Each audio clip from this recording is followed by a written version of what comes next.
Your freaking camera just went funny again.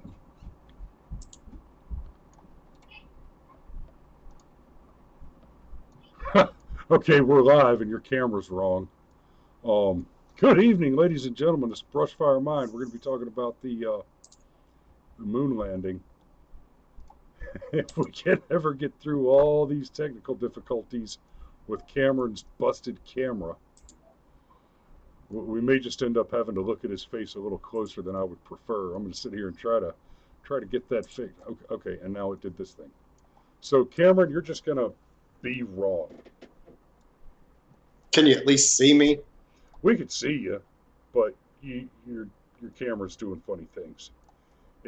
I got it to where I wanted it, and then it just like auto resized on us. And hey, we're doing a show. We're doing a show about the moon. It's been 50 years since we landed on the moon, and we're going to ask the question, what the hell have we done since then? But this is a celebration too. So y'all buckle in. We're doing this.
Okay, fair enough. And now they can see us. Yay, hello. Okay. Wow. Wow. Okay.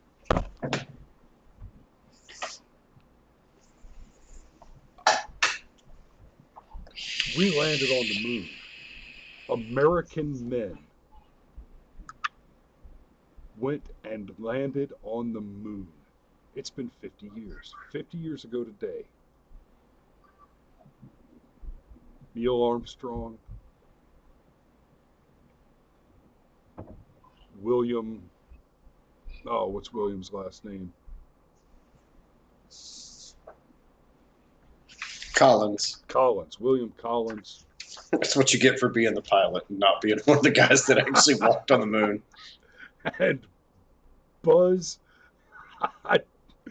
Idgaff Aldrin. Buzz Boom Aldrin. Buzz Idgaff Aldrin. Let me tell you a little something about Buzz Idgaff Aldrin. You really like attention, don't you? You're the one who said you walked on the moon when you didn't.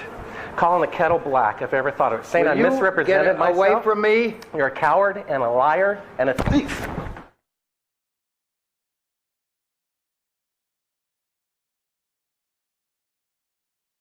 And a thief, and a thief, and a thief, and a thief, and a thief, and a thief, and a thief, and a thief, and a thief.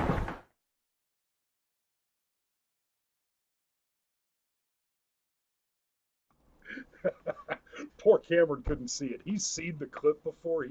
He's tracking on Buzz Aldrin punching this jerk in the face. But poor Cameron has just been robbed of seeing that fantastic remix with pop, pop, pop, pop, pop. Just put him out. Okay.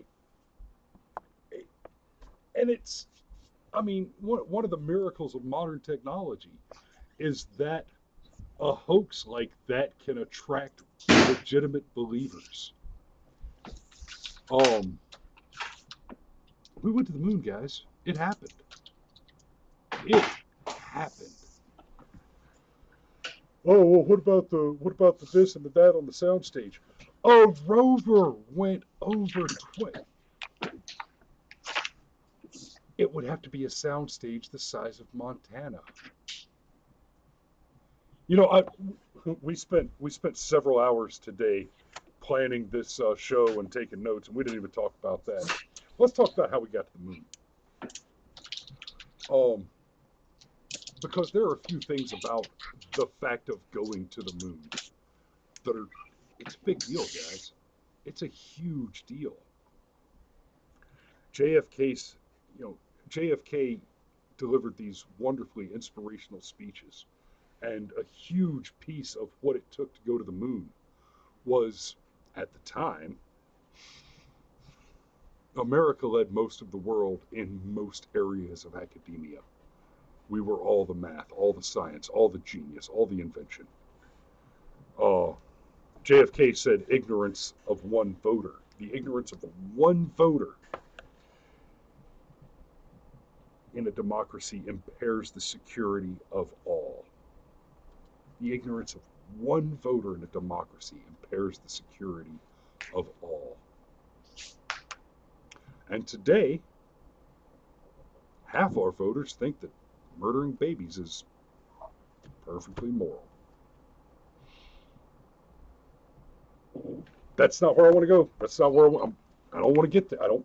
Okay, Cameron, you're gonna have to help me bring it back from there from time to time. Keep an eye on me. So 50 years ago, we went to the moon. The trip to the moon was a huge deal. You know, we'd have done just fine if we never actually landed on the moon, if we just tried and failed miserably, if all we did was the work to try and get there.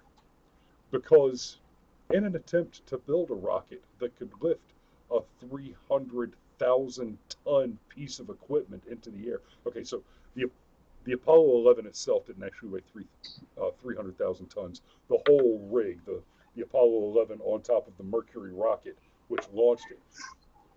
But the whole rig, we had to get 300,000 tons of lifeless steel to break Atmo, just to be able to try and shoot at the moon.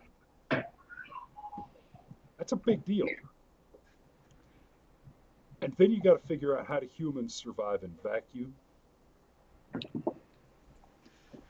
How do you deal with the heat from re-entry? What do you eat? Where do you piss?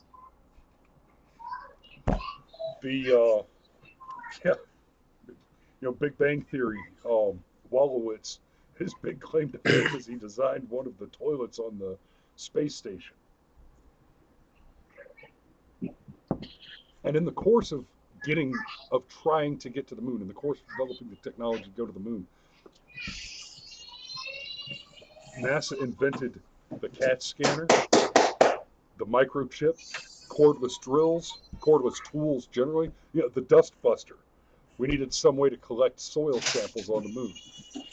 Invented the dust buster. Joysticks that you use to. Actually, I didn't even think to look it up. I don't know how planes were flown before the joystick was invented for the lunar rover, but the joystick that we all know and love from our video games in the 80s and 90s. That's And its day. Yeah. Well, it's the same concept. You just have two sticks now instead of one. Yeah. But yeah, the concept of the joystick, that's a result of the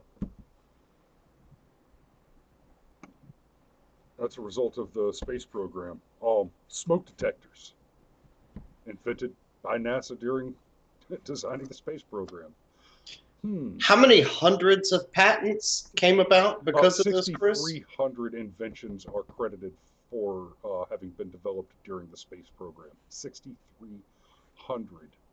things that make our lives better today, or led to making our lives better today. Oh, hey, I just looked up and saw Lucas is in the chat there. Hey, it's great to see you back. I hope you're feeling good. We've missed you. We've actually talked about you a couple of times. Like, yeah, we were worried about you, man. Yeah, we were concerned. I hope you're still enjoying that BFM mug.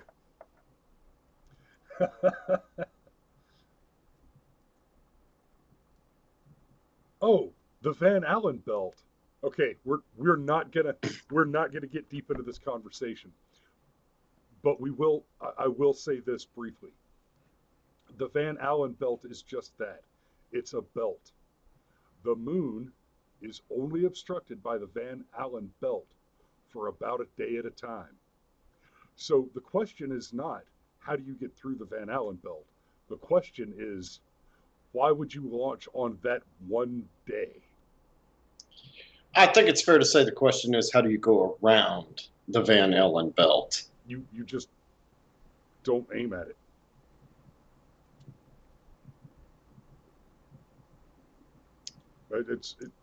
You have a freeway, under which is a tunnel, and over which is a bridge. Pick one.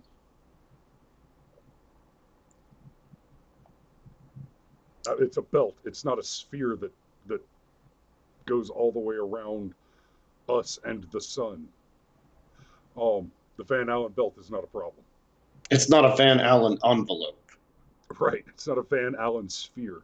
It's not like we're stuck in a flippin' Dyson ring. We're good. So, you want to talk about sound stages? No. We're not derailing this. There's actually some philosophy and morality that. Yes. It's funny that Lucas should join us tonight, because one of the things we are gonna be talking about a little bit of religion tonight, because there are some incidents around the moon landing that are interesting. I'd also like to put I'd also like to point out that the moon landing deniers, the people that say we never landed on the moon, they don't try to debunk the other moon landings or any of the flights that orbited the moon. So the Van Allen belt's not a problem. There was no soundstage. It's all copacetic. We went to the damn moon. Now, and just in case you're really, really dedicated to that whole conspiracy, let me just. You really like attention, don't you? You're the one who said you walked on the moon when you didn't. Calling the kettle black, if I ever thought of it. Saying I misrepresented myself. Away from me. You're a coward and a liar and a thief. Oh, and you can hear the punch on that mic. The first time I saw that video, I was like, somebody needs to check Buzz Aldrin's wrist. He's old. He might have broke something. I mean, other than that guy's face.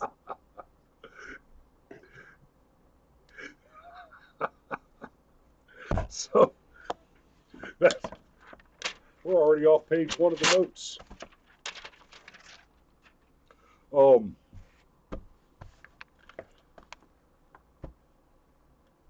I want you to take over for a minute, Cameron, and pick, because you've got more notes over there than I do. I did more of the production work over here today.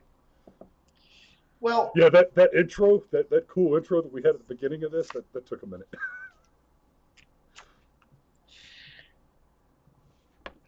Compare and contrast, if you will, the Democrat that JFK was to the Democrat Ted Kennedy was, to the Democrat Barack Obama was, to the Democrat all 24, 25. I don't even know how many people are running for president on the Democrat side. Well, we've had a few drop out, but. So we have to ask the question. But it's essentially the population of communist Russia. We have to ask the question, how did we get from there to here? And all jokes aside, We're going to get serious for a minute. JFK was inaugurated January 20th, 1961. And the primary period of time we're going to focus on here is from 1961 to 1979. And we're going to go as far back as 1947, and we're going to go as far forward as 1984, and even 2010. But primarily that 20-year block, 1960 to 1979. How did we get from there to here? So, probably the most famous speech John F. Kennedy ever gave was his inaugural address. This is the one that, ask not what your country can do. I'm going to start by reading the first two paragraphs of his inaugural address. And I'm going to resist the temptation to slip into the Yankee drawl because, let's face it, none of us can speak as well as he could. There are very few alive on the planet today that can speak as well as he could. So I'm just going to chew through it. We observe today not a victory of party, but a celebration of freedom, symbolizing an end as well as a beginning, signifying renewal as well as change. For I have sworn before you and Almighty God the same solemn oath our forebears prescribed nearly a century and 3/4 ago. The world is very different now, for man holds in his mortal hands the power to abolish all forms of human poverty and all forms of human life. And yet, same revolutionary beliefs for which our forebears fought are still at issue around the globe. The belief that the rights of man come not from the generosity of the state, but from the hand of God. And we're going to skip a bit because, well, we're going for a theme. To those old allies whose cultural and spiritual origins we share, we pledge the loyalty of faithful friends. United, there is little we cannot do in a host of cooperative ventures. Divided, there is little we can do, for we dare not meet a powerful challenge at odds and split asunder. Skip a bit.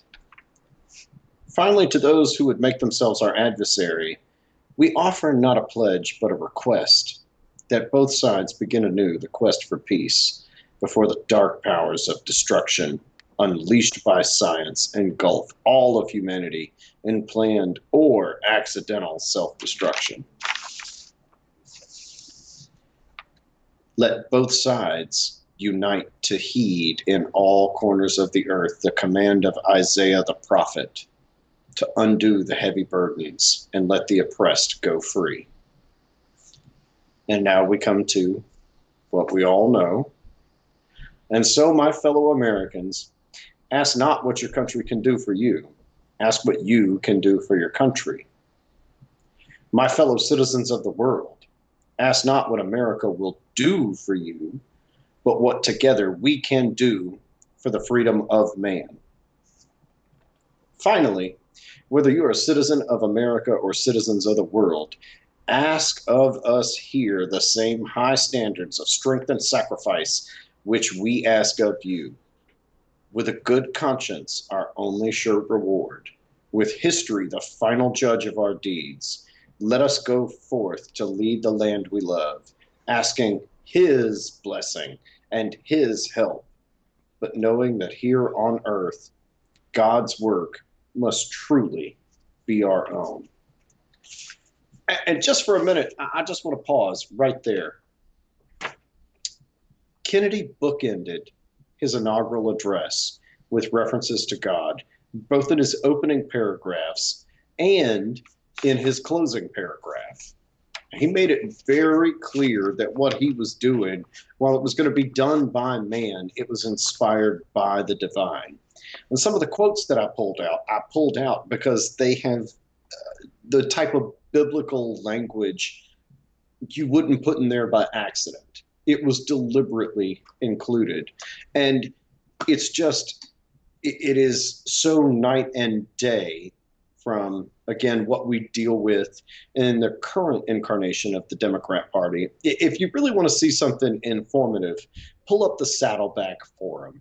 It was a series. It was a forum hosted by Rick Warren in 2000 between Barack Obama and John McCain. Both men professed to be a Christian, and he asked them both the same question: what does your Christianity mean to you personally? And Barack Obama gave an answer that sounded rote, as though he had memorized it, as though he knew what the correct answer was. Well, it means that Jesus Christ died for my sins, and he is my personal Lord and Savior. And honestly, and I say this as a Christian, but the pablum you've heard from Christians that don't know what they're talking about over and over and over again. Whereas John McCain told a story about when he was in a POW camp, one of his guards was also a Christian, and on Christmas Day, he snuck him out of his bonds for a few minutes and drew a cross in the dirt, and they prayed together before the guard went and locked him back up. One story sounded very sincere. One story did not. And I promise there's a reason why we're hitting on the religious elements. It just it's a bit of a theme. Chris, you got anything on that? Like that story from John McCain is just one of the most powerful things I've ever heard. I missed that. I have not seen the interview that you're talking about. But dude, go back and watch the Saddleback Forum. Every time I've watched it multiple times, and every time I watch it, I don't know how anybody that can think didn't understand that John McCain was a man and Barack Obama was a child. Like it just, because what Warren did is he split them up, and he asked them all virtually identical questions, and was very respectful and gave each one a lot of leeway and a lot of room to say whatever they wanted to. And the contrast between Obama and McCain just blew my mind. This was where he asked a question about abortion, and McCain didn't even hesitate. He's like, life begins on day one. And Obama gave the answer, well, that's kind of above my pay grade. We don't know where the science is, or whatever. It will fascinate you and depress you to watch it. But we're talking about the moon landing, right? So I'm going to read a few excerpts from, and guys, I listened to this multiple times today, and I teared up. I really did. I really did. And Lucas, I see your comment. I see religion as control, and you're a spiritual person. And I get where you're coming from, but that's not the exact philosophical direction we're going here. That's actually something we plan on doing future shows about. But let me touch on that real quick. I don't know if you've seen it or not, Lucas, but I believe it was our Easter special this year. I talked about. I apologize, my putting your phone on mute. That okay. But yeah, I think it was our Easter special earlier this year. I talked about, I didn't really go into my religion, my faith so much. I'm not a Christian per se. And I've talked about this a few times on the show, but I don't generally discuss it because I believe that faith is a very personal and very private thing.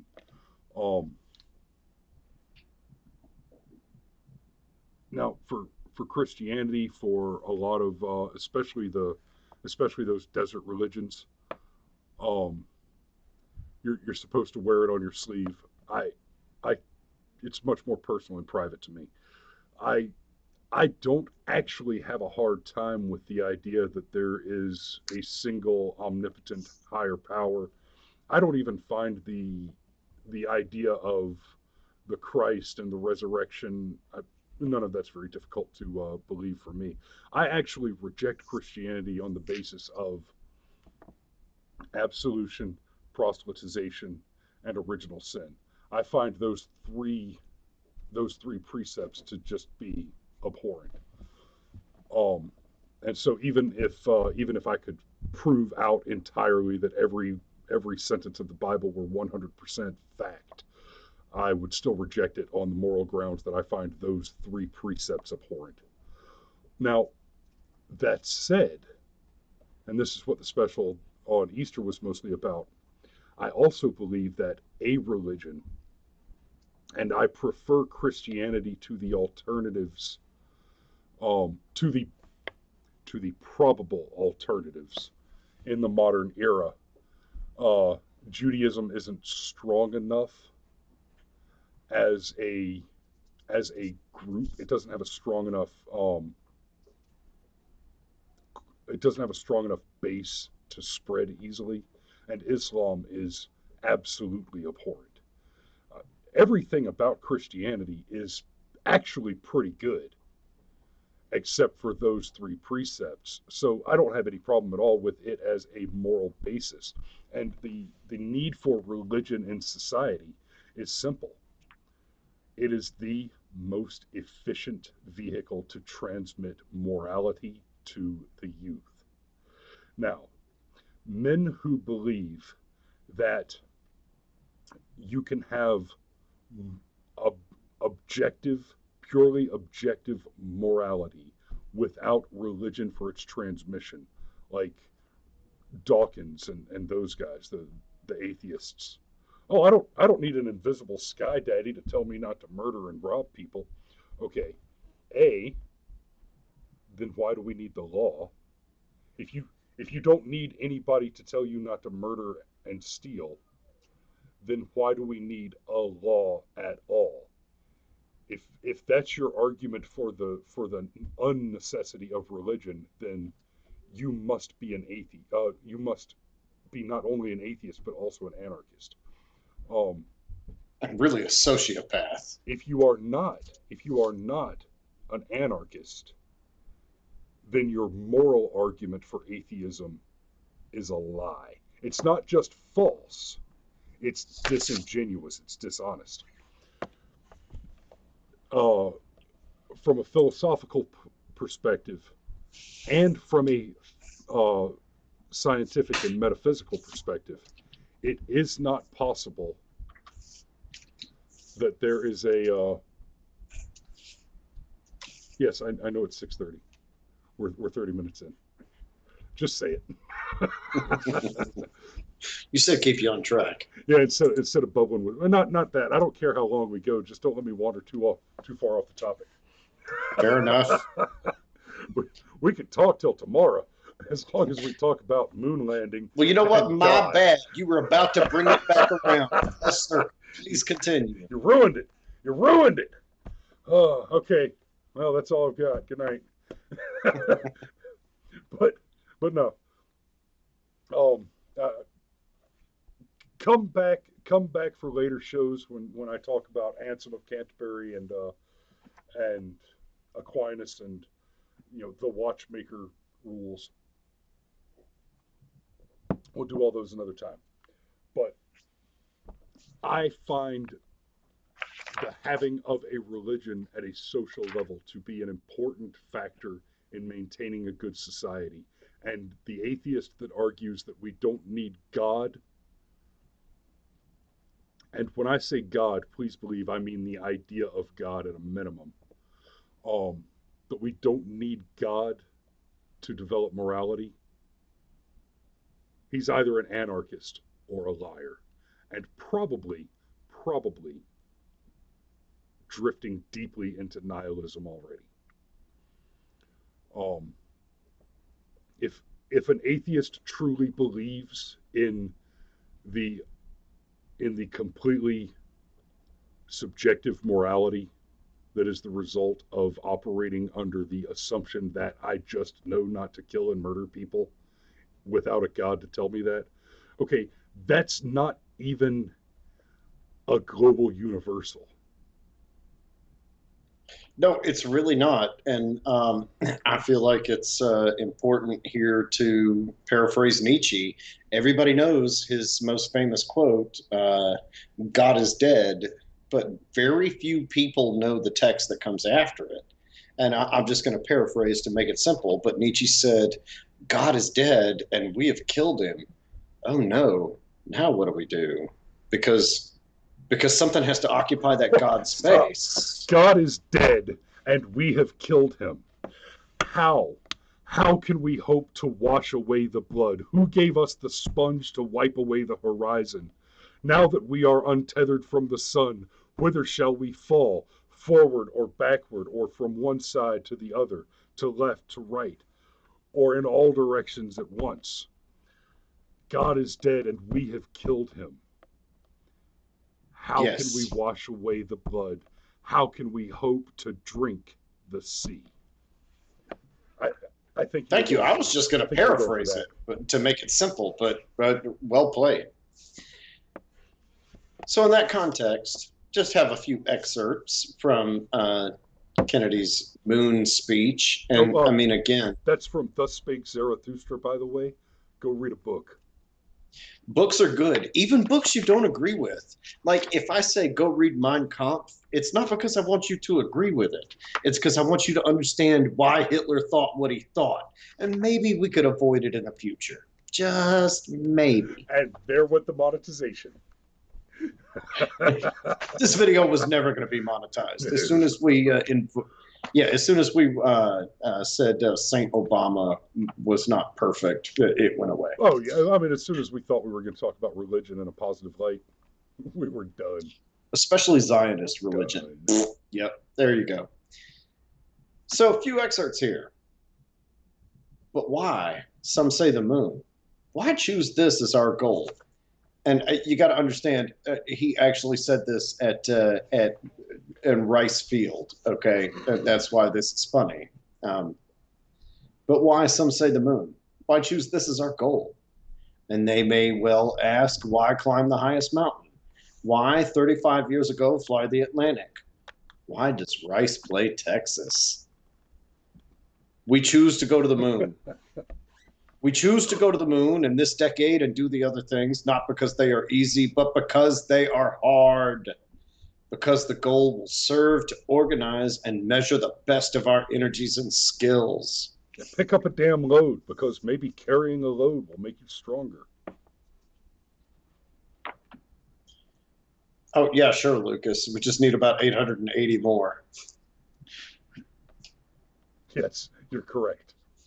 But if I were to say, my fellow citizens, that we shall send to the moon 240,000 miles away from the control station in Houston, a giant rocket more than 300 feet tall, the length of the football field, made of several new metal alloys, some of which have not even yet been invented, capable of standing heat and stress several times more than have ever been experienced, fitted together with a precision better than the finest watch, carrying all equipment needed for propulsion, guidance, control, communications, food, and survival, on an untried mission to an unknown celestial body, and then return it safely to Earth, then we must be bold. Many years ago, the great British explorer, George Mallory, who was to die on Mount Everest, was asked, why did he want to climb it? He said, because it is there. Well, space is there, and we're going to climb it. And the moon and the planets are there. And new hopes for knowledge and peace are there. And therefore, as we set sail, we ask God's blessing on the most hazardous and most dangerous and greatest adventure on which man has ever embarked. In case you can't tell, Kennedy was he was a Catholic, and he might not have been a very good Catholic. And I think it might even be fair to say that he may have actually had more faults than he had attributes. I mean, just the women alone. But Kennedy also had a certain boldness. it seems to be this thing with men that have seen combat where they possess the ability to clarify things in a way that a lot of other people simply cannot learn to do. Maybe they don't understand how important it is to learn why that sort of clarification and synthesization is important. And it's in that vein that I'm going to talk about something that Chris brought up to me earlier today. One of the very first things that badass Buzz We Aldrin, just learned this today. I didn't know this. yeah, we just learned this today. I was listening to the interview that Michael Knowles did with Bill Whittle, and I learned this thing, and I was blown away. I mean, just Yes, and me too. Me too. And one of the very first things that Buzz Aldrin did, badass Buzz boom Aldrin did when they sat down on the moon was, well, frankly, he broke out communion wafers. And in that spirit, got some unleavened bread, happened to have some wine, and I happen to have the Bible bookmark to Luke 22. let me see. I've got. What we have to forgive Chris. He's on a diet, and both bread and wine have far too many carbohydrates for the diet he's on. I have Thomas Sowell's Basic Economics, potato chips, and scotch. Let's do this. We'll work with that.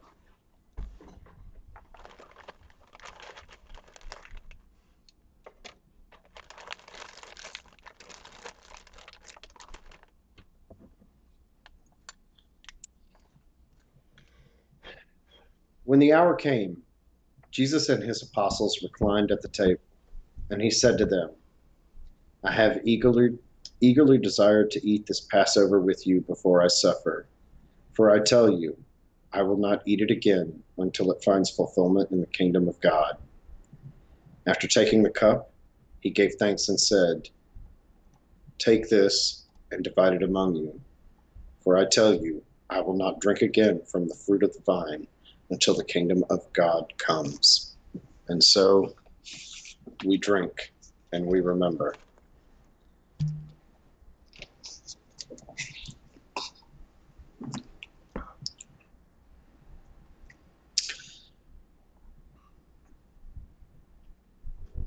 And then he took bread, gave thanks and broke it, and gave it to them, saying, This is my body given for you.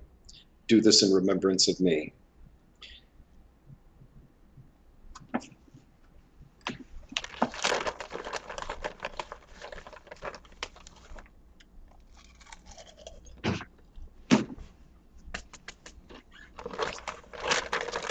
We actually did that slightly out of order, the way that most churches do it, but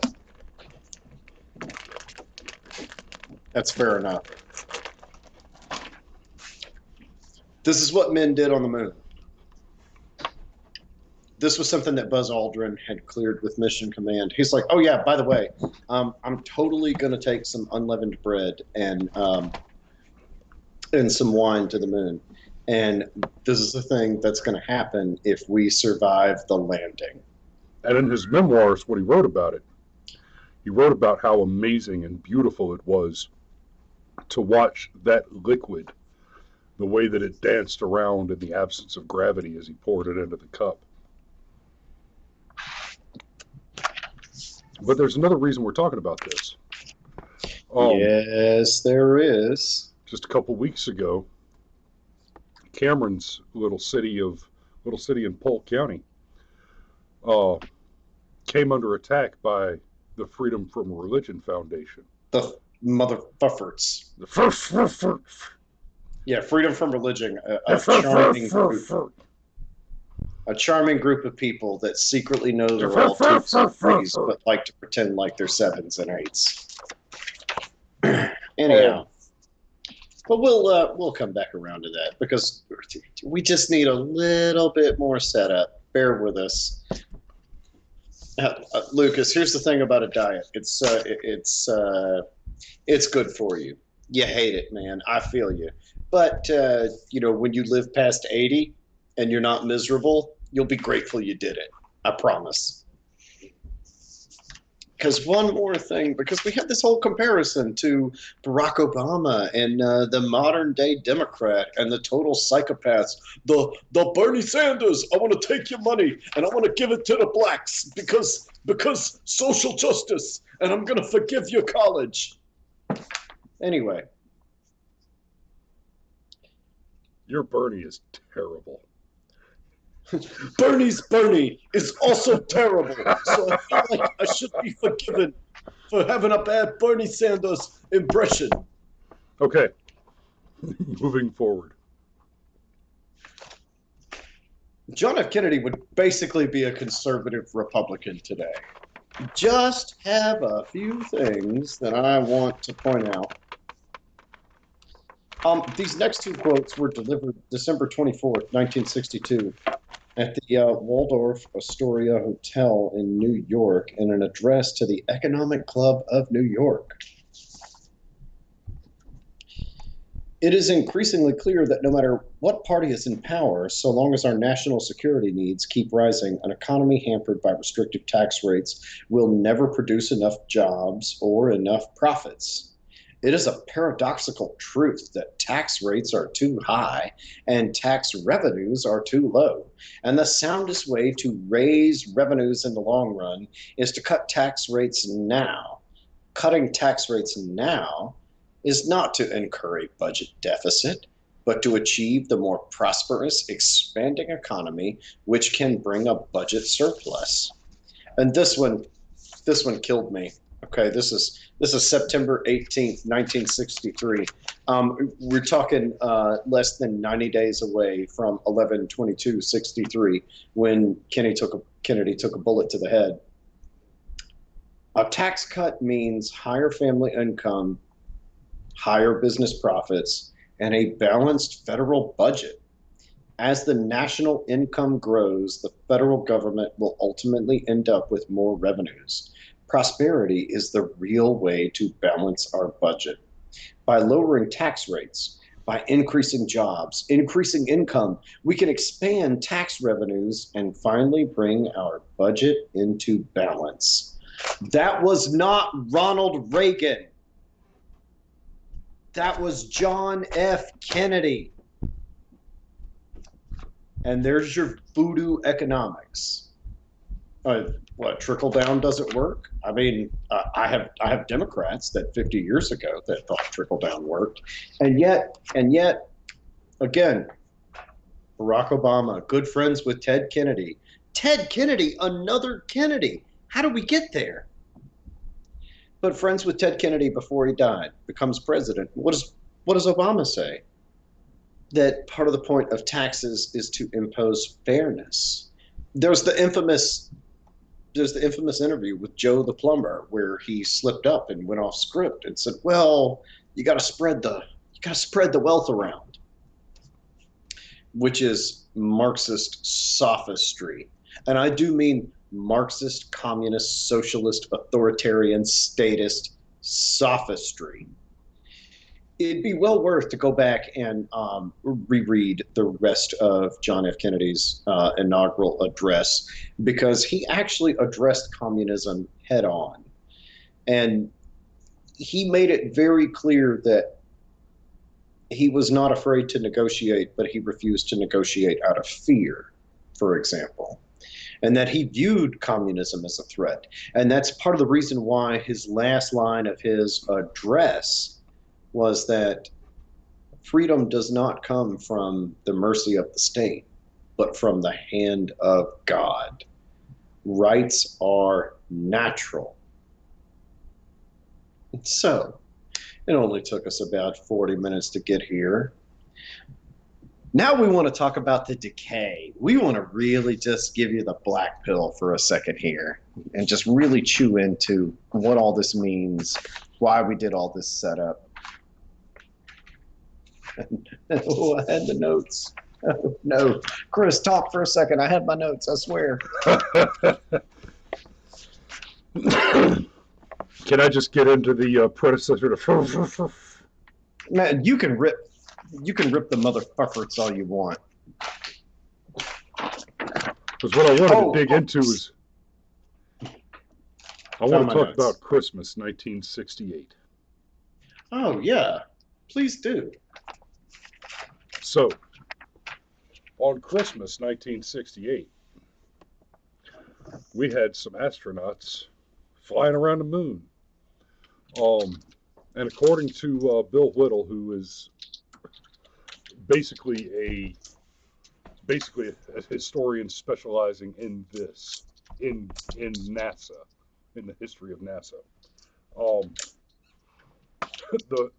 The flight that had the astronauts going around the moon that particular day was kind of impromptu. We had built a bunch of these Mercury rockets as part of the space race, and we had enough of. We'd already been on some 15 or 20 manned space flights before this point, but there was this one pop out, go around the moon, and they're coming around from the dark side of the moon, and for the first time ever, human eyes rested on Earthrise over the horizon of the moon, and it just happened to be on Christmas. Now, remember this date, because this will come back to the communion that happened on the moon in 1969. Put a pin in it. Pay very close attention to what Chris is about to say. So as they watched the moon rise, Anders read from Genesis. Just read a little bit from Genesis. I'm not gonna pull it out, but he just read from Genesis to Mission Control, and it was broadcast on PBS. And then he said, "Good night and Merry Christmas to," and I quote, "all the good people on the earth." It's broadcast on PBS. Enter Madeline Murray O'Hare. The definition of a feminazi. A militant atheist feminazi, no less, but we'll get there. She is a self-described atheist activist, militant feminist, and communist. Founder of the American Atheist Organization, and she was responsible for just stacks and stacks of lawsuits. She sued. Okay, this woman sued Nixon to put a stop to religious services in the White House. Now think about that. The argument there is that you're the president, so you're not allowed to go to church. No. Don't get ahead of yourself, Chris. The hell with you. She sued in O'Hare versus Andrus the National Park Service to try and prevent the Pope from holding Catholic Mass on the National Mall in Washington, D.C. You know what? Screw you. You don't have to go.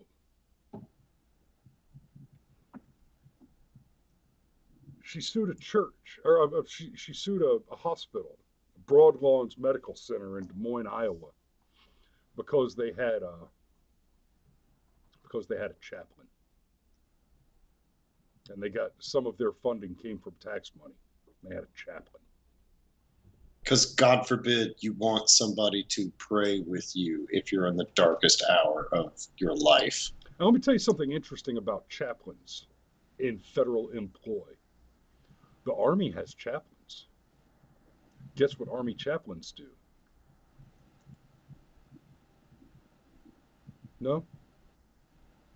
Most Army chaplains are a denomination. They are Catholic or Baptist or Jewish or Wiccan. There are Wiccan chaplains, not many, like 3. But the chaplain has a religion that is the religion that he services primarily. But if your dog tags say Wiccan, and the chaplain that's deployed with you is a Catholic, he's going to give you the last rites that belong to your religion because he's your chaplain. So that atheists don't need a chaplain, should that be reason enough for no one to be allowed a chaplain?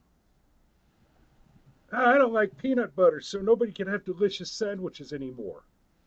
You know, it's funny that you point that out. My two older children go to a school that they're not allowed to bring peanut butter sandwiches to because out of the 800 students there, 3 of them are allergic to peanut butter.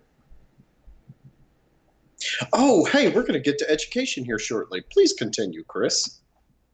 You know, in Africa where people are starving, no one has peanut allergies. You know, yeah, bushmeat tastes good to everybody over there, doesn't it?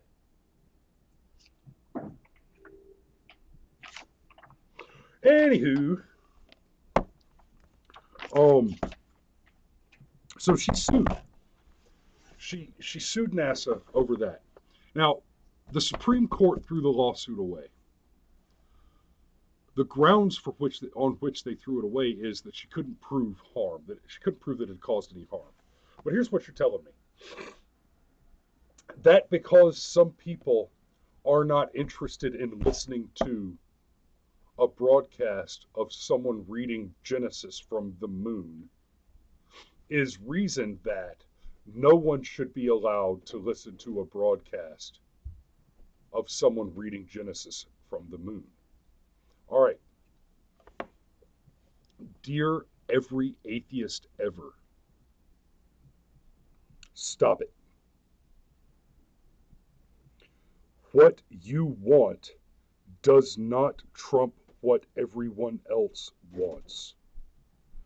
You can go and quote your establishment clause all you want, but every time you file a lawsuit under the name of separation of church and state that does not prevent the state from forcing people at gunpoint to attend a church, you are violating their right to the free exercise thereof. The statement does not have exceptions or equivocations. Your separation of church and state argument is false, fallacious, and you know it, and your only objective is to murder God in the United States and guarantee a future in which no people of faith are interested in running for offices. Your agenda is clear, you amoral communist monsters. So with that in mind, we're just going to chart a few things. And even though the majority of our focus is between 1960 and 1979, we have to start in 1947 and the video we did 2 weeks ago in which I was extremely pissed off and kind of rambled all over the place because I got good and loaded before the show because I was mad. Anyhow, separation of church and state does not appear in the Constitution, the Declaration of Independence. It's not there. It comes from a letter that, to my reading, seems to be kind of an exasperated, sarcastic, almost like a troll from Thomas Jefferson that he wrote in like 1800. So years after the Constitution was written. And that's where the phrase, the separation of church and state, comes from. So flash forward about 150 years to 1947.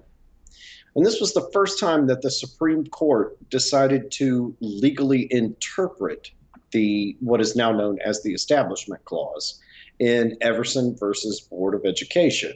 Now, real quick, let me just, the Establishment Clause says, the Congress shall make no law establishing the respect of a religion. What the commerce clause is a whole nother. Don't. Rabbit hole. Stop. Warning. The Establishment Clause is supposed to do is, yes, the Establishment Clause is about the separation of church and state. It is to prevent an actual theocracy. And not even really quite that. What you have to remember is that at the time of the founding, one of the problems was that the Church of England essentially controlled the government. The king was subordinate, effectively, to the whim of the bishops and cardinals of the Church of England, and therethrough, eventually, the Pope. Okay, so the church was a very, very powerful political organization at the time, and we did not want that here. If you want to have a prayer circle at your high school, that is not the same. It's not even related. Okay, we're not talking about a slippery slope where you legalize gay marriage and then all of a sudden you've got pedophiles throwing money at Desmond is amazing. It's wow, I like how we related. didn't plan that. We both went there at the same time.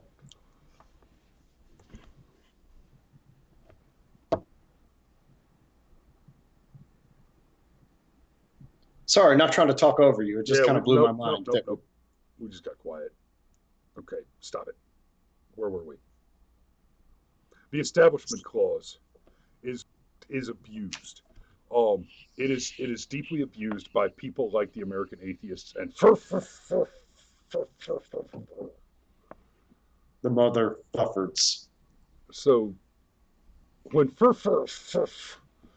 comes out and forces people at gunpoint via court orders to stop exercising their free religion, they're absolutely 100% directly violating the exercises clause of the First Amendment. They're preventing you from having your right to the free exercise of your religion. Period. No part of the First Amendment says thou shalt not be exposed to something that offends you. Okay. No, the First Amendment says you're allowed to look away from things that offend you, not that they're not allowed to exist. Oh, what free association? Oh no. But you have freedom of association also means freedom to not associate. But you have to bake the cake. But you have to bake the cake. You bigot, bake the cake. Bake the cake! Anyhow. 1947, that was the first time the Supreme Court interpreted anything with regards to the Establishment Clause. And just a funny aside, there was a debate among the Founding Fathers about doing the first 10 amendments. They actually felt like that the Constitution was so self-evident that the first 10 amendments were not necessary, that people would naturally be able to read the Constitution and realize that the first 10 amendments were automatically granted as part of the Constitution. But that wasn't when the real FU came. The real FU came in 1963 in Albington School District versus Shep.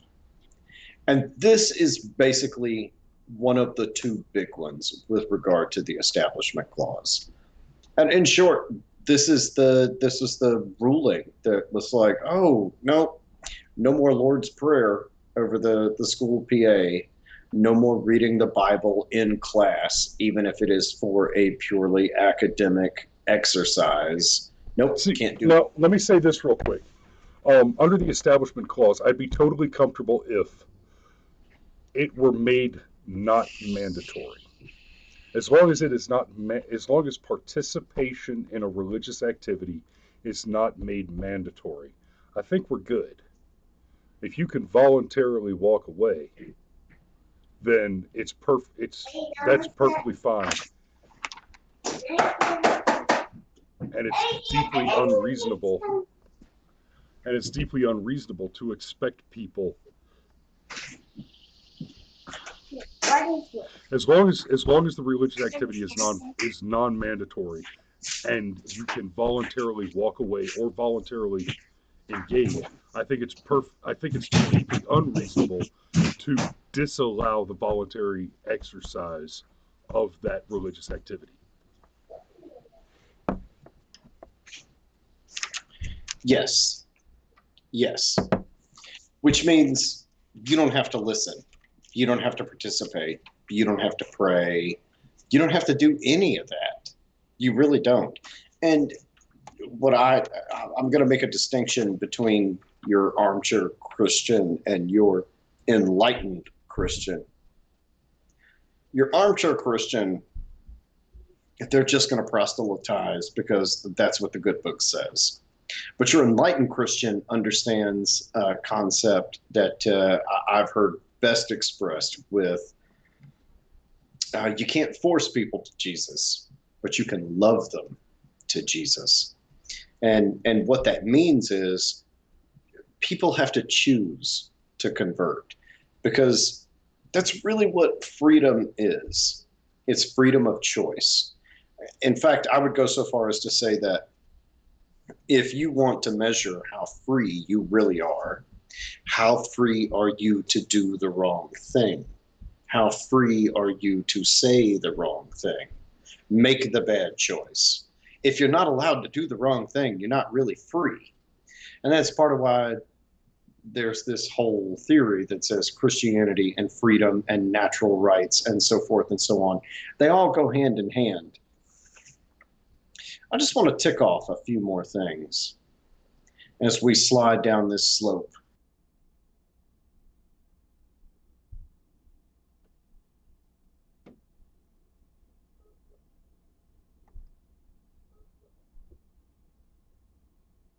Did I lose you? Cameron? Buddy? Guys, we might have lost Cameron.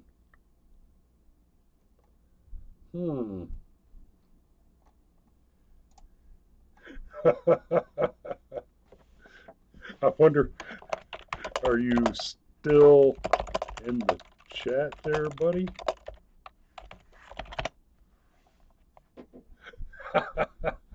Okay, guys, bear with me a second. I'm going to hang up on him and call.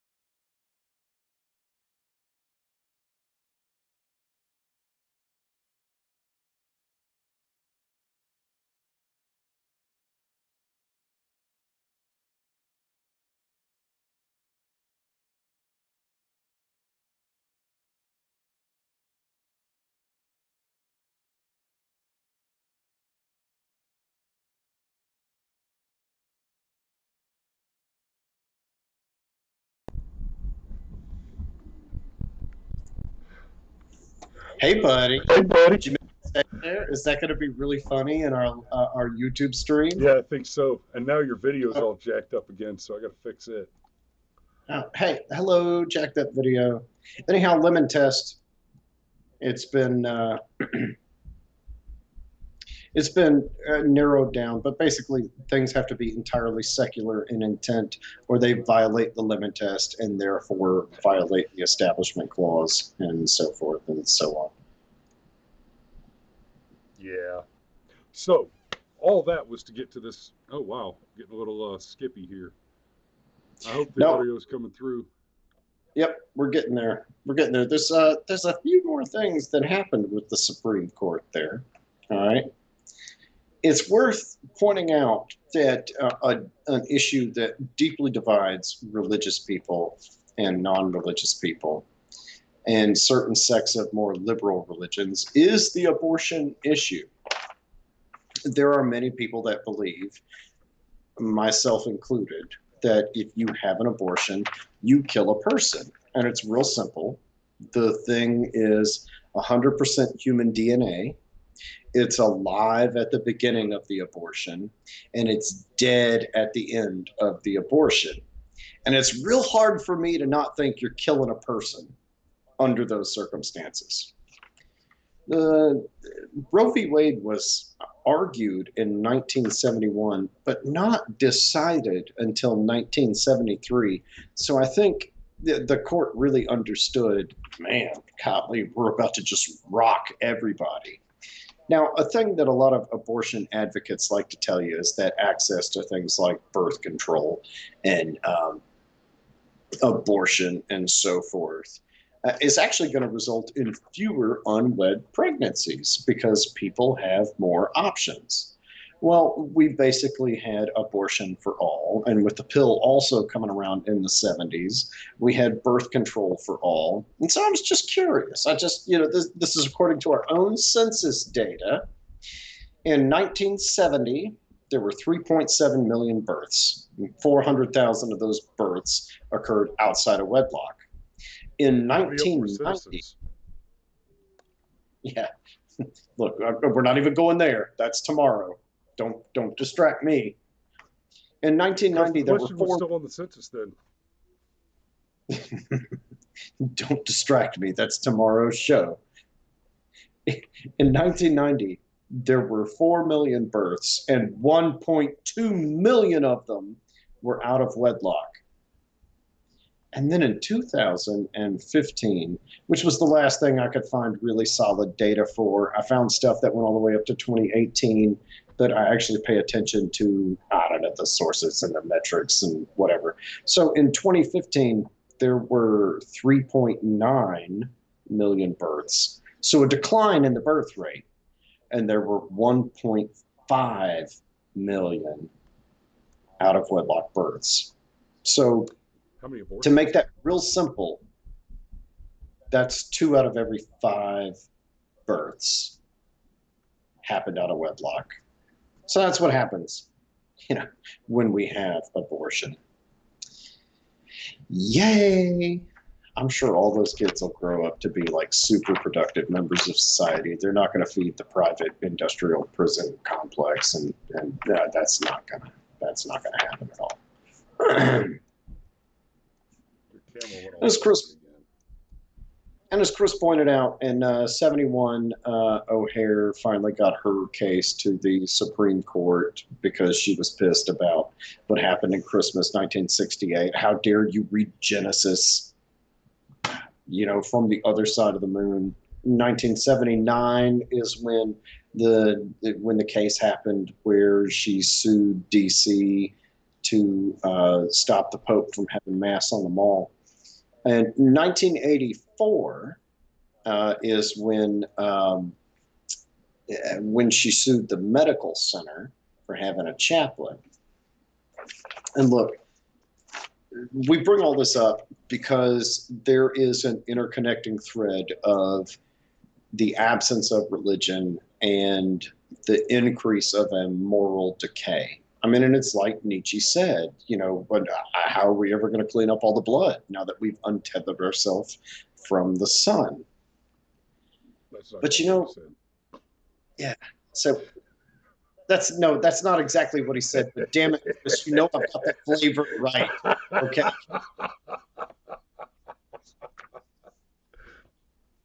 Going to bring it all the way back around to that first communion that happened on the moon. You're right. It should be said to every Democrat, God is dead, and you have killed him.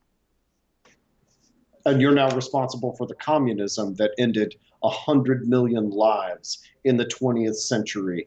How much more do you want to rack those numbers up? Yeah. Nietzsche's powers of prophecy are amazing. It's 2025. Welcome to the American Holodomor.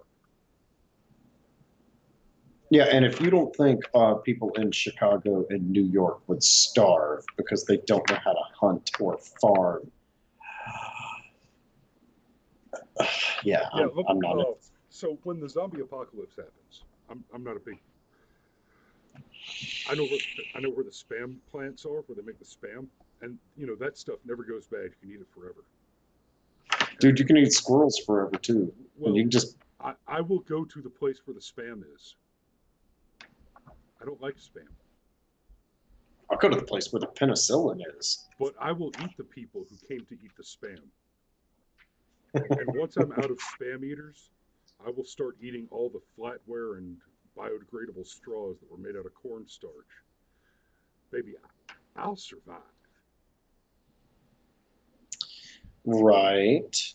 Right. So now we come back around. Remember, we said put a pin in that first communion that happened on the moon. Chris, you tell him this just depressed me, please. So Buzz Aldrin, one of the very first things, the very first thing they did when they got to the moon is Neil Armstrong hopped out and grabbed a quick sample just in case they had to emergency take off and get the hell out of there, just in case they couldn't hang around. From the time they landed to the time they actually took the spacewalk was about 6 hours, apparently. And so one of the first things that happened on the moon is Buzz Aldrin pulled out the wine and the unleavened bread, and he had communion on the moon. And he read a little bit from Genesis while he did it. Or I'm sorry, not from Genesis. Luke. From Luke. Read from Luke.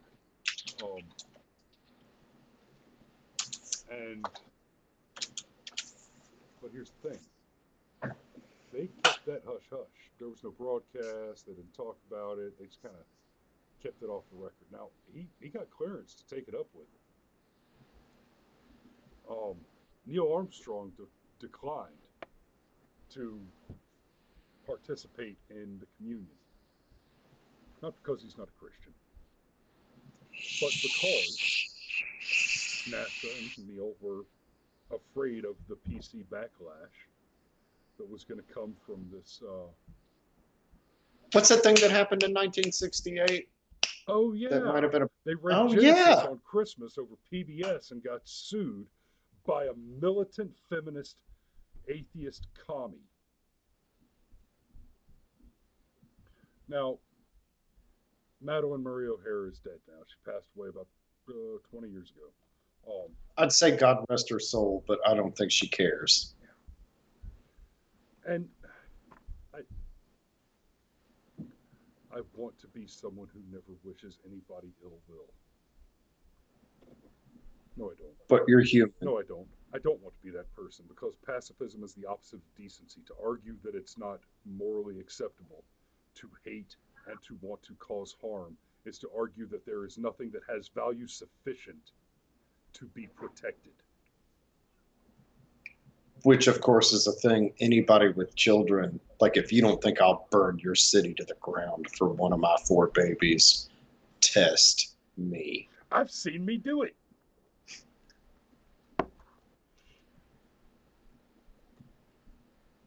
Yeah. I had Yeah. cause.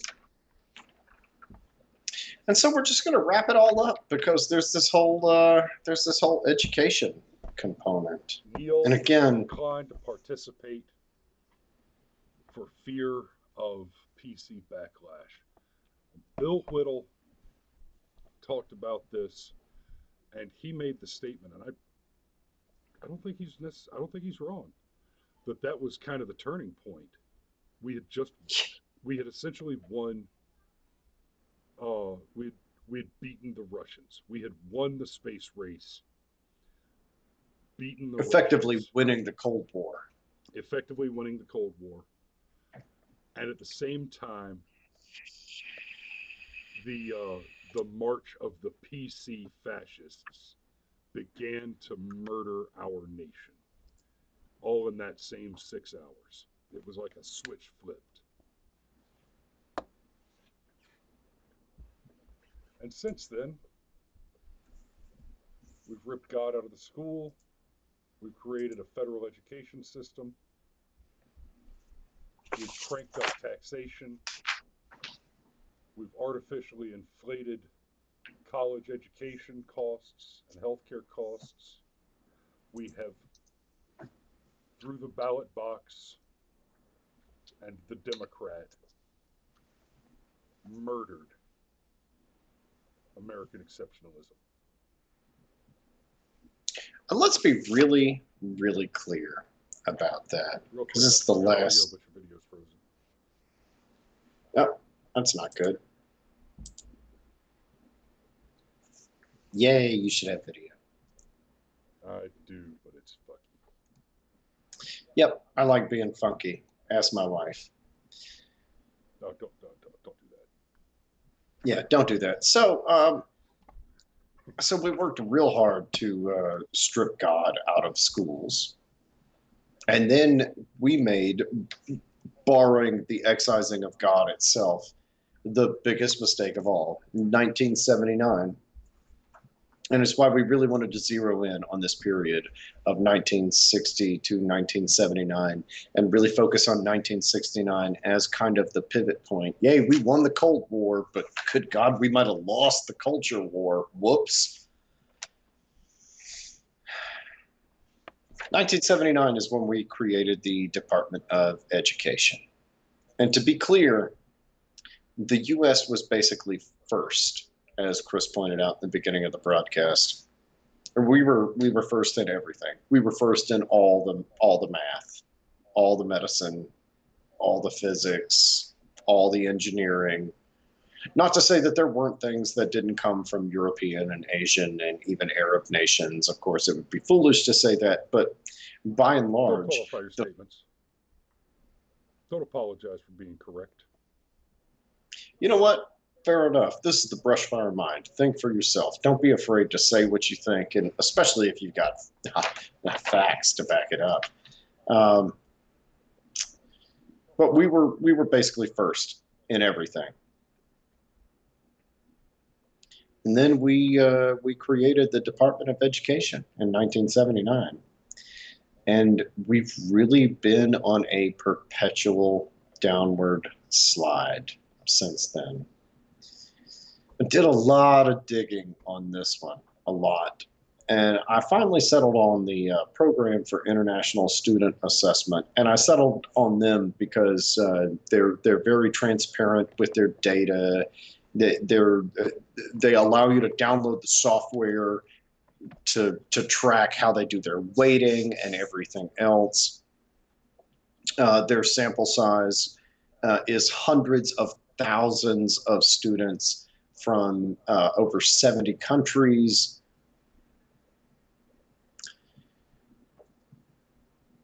And just to be clear, the PISA, Program for International Student Assessment, it's done every 3 years. It's given to 15-year-olds, 72 countries. PISA stats show a total decrease in overall scores from 2000 to 2018. The 2000 average. U.S. Oh, no, there are other countries that rise. There are other countries that have dominated, in some cases, perpetually been in the top 10 the entire time this thing has been in existence. I don't suppose any of those are countries that we blew up and rebuilt with American taxpayer dollars, are they? You know, it's funny that Japan pretty consistently scores in the top 10 on these tests just about every time. Really? An American tax subsidized ethno state? Now, Mario's not on. We can't even go there.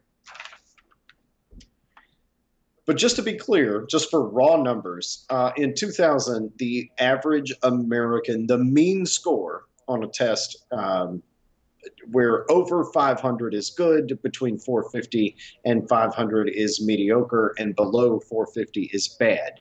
The average score for American 15-year-old students in 2000 was 499 points. In 2018, the average score was 488 points. And there were a few points that were really shocking. In 2015, our math scores were a full 20 points below the international median. And the international median itself was underneath 500 points. And there's just one other thing I'd like to throw in here real quick. It's not just high school. No, no, no, no, no. This problem goes on to college as well. And I'd like to just remind just one other piece of biblical wisdom.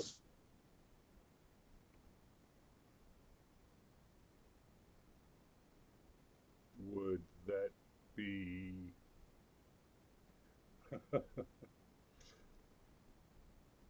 Yep. Well, biblical wisdom. Check your network connection. Comcast. 720. So, bear with us just a second. Maybe we get Cameron back. Maybe we don't. If we don't, I'm going to go ahead and sign off in just a second here because we're starting to beat that horse. All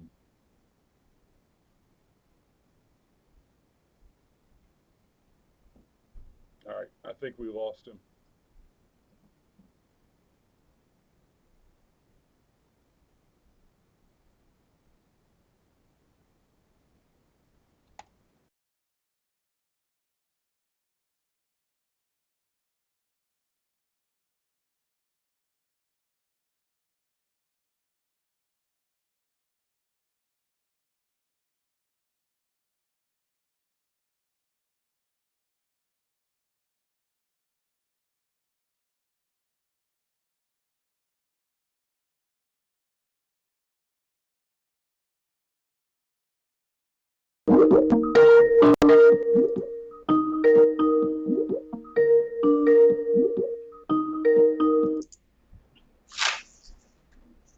Debtor is the slave to the lender?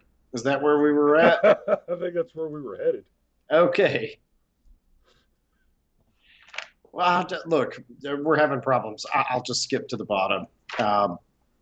The problems don't just We persist should go ahead and in button it up and yeah, the problems aren't just in the public education system. Yeah, I just want to throw out one more piece of biblical wisdom, that the debtor is the slave to the lender.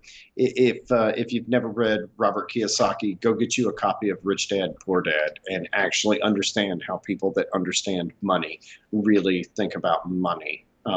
Guy's brilliant.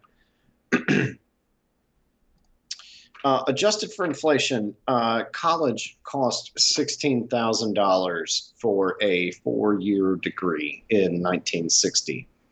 As of today, 2018, college costs $26,000 for a 4-year degree. And what that means is that the price of tuition has risen at nearly twice the rate of inflation. For the class of 2016 alone, there is a total college debt of $1.5 trillion with a T dollars. And what that means is basically there are 1.5 trillion points of slavery on top of what should be the best and brightest minds in the country. But they all get degrees in atheist gender studies. And no, you could have gotten something in biology or pre-engineering, something useful. But you had to go into underwater basket munching. And honestly, underwater basket munching might be a useful degree to have, because at least it's a thing that is real. Whereas your whole patriarchy theory with your internalized misogyny and your internalized racism, that's not real. It doesn't exist. It's not real. There might be a market for somebody that wants you to munch a basket underwater. There's never going to be a market for secretly white dudes or dicks forever and ever and ever. I think in all fairness, underwater prostitution is a profession that does not require a formal education. No, but can you picture what one of them Ooh, But there's fiber everywhere. That bitch is regular. I thought it was going to be protein, but it's fiber. Ah, So let me just summarize, and then I'm going to throw it to Chris with a question yeah, and we gotta button it up. It's and almost 7:30, yeah, we took and I still we have took to eat. yeah, me too. Hungry. We took God out of everything. We took gold out of our money and abused our tax code, and we allowed militant feminazis to terrorize us into atheism. And then once we took Silence. And then once we took God out of everything, we took our children and gave them to the state for 18 years, and that's now rapidly becoming 22 to 24 years, and said, "Hey, without the God, without that whole God thing, we'll just let you tell our kids what's more important." And that that is why we couldn't land on the moon today. And let me point out one more quick comparison between JFK and Obama. You want to talk about irony on top of irony. We don't have a space program anymore. I mean, we do, but we don't have a shuttle program. We don't launch American astronauts into space with American equipment because Obama cut NASA's budget. So what do Obama and Kennedy have in common? The D after their name and their ability to have soaring rhetoric, where if you just turn off your higher brain, it'll make you feel good. But if you turn your higher brain back on and think about what the two men were saying, they're so radically different. It's shocking to me that part of how Obama got his clout was from somebody with the last name Kennedy. Yeah. So You drop JFK into the modern day, and he is a rock he's a Republican. solid Republican. He's damn near Tea Party. Yeah. All right. Um. So Chris, could academia send us back to the moon? What if we could just erase from everybody's mind the fact that we ever went to the moon in the first place? Could modern academia send us to the moon? No, not modern academia. Couldn't be done. But with technology at the level it is now, if government regulation didn't get in the way, a kid in his garage could go to the moon. Oh, you mean like Richard Branson or Elon Musk or? Yeah. I mean, Are at you the end gonna? of the day, you know, with technology at the place that it is now, going to the moon is not difficult. It is expensive. It's complex and expensive, but not difficult. It's Takes more about. it's more difficult. It's more difficult to go to the bottom of the sea. Not underwater, not deep underwater. I mean to the bottom. Like the Mariana Trench. Yeah. We don't know what it looks like down there because it's darker than space.